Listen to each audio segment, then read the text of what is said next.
Every few years, a Bollywood movie comes along that grabs you.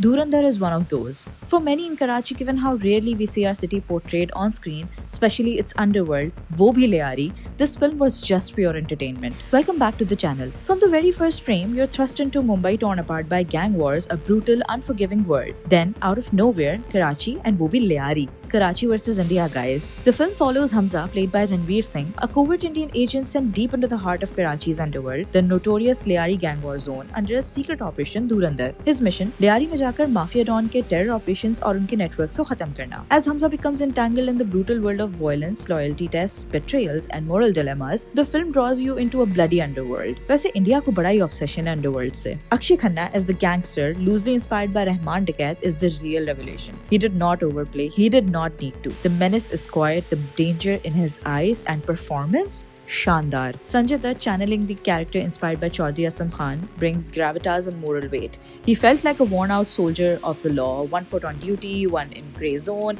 When he was on screen, you will be mesmerized because he actually resembled quite well with Chaudhry Aslam. Arjun Rampal also delivers a very intense killing performance. I thought he was always a lover boy, but he is not. What an antagonist. Also, I would like to mention that Madhavan plays a very senior intelligence officer role with quite authority. Acting uski hamesha se bahut achhi hai. His performance was precise and very grounded. He added weight into the whole storyline and a very, very good actor. Ranveer Singh carries a spy agent role with style. He is handsome, uski acting अच्छी है, तो screen time उसका अच्छा लगता है. Yes, there were moments when the story felt very, very, very drag, but throughout the intensity was really good. What set Dhurandhar apart is its gutsy ambition. Yeah, Mumbai meets Karachi वाला element and gang lords मुझे अच्छा लगा, but it's not completely flawless. The runtime was massive, over 3.5 hours.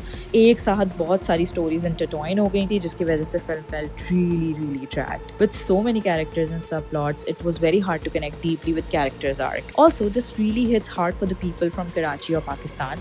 The depiction of real-life places and events is controversial. अगर cinematic experience की बात की जाए तो watching Dhurandhar felt like stepping into a war zone. Seriously, it felt really good. But at the same time, you can't ignore the weight of the flaws. As a film, it was rough around the edges, but as an experience, brutal, audacious, and sometimes uncomfortable to watch as well. And get this, on this first day of release, Dhurandhar already earned 28.60 crore net in India, making it the best opening of the lead actor's career so far. So if you want more reviews like this, follow and subscribe. Thank you for watching.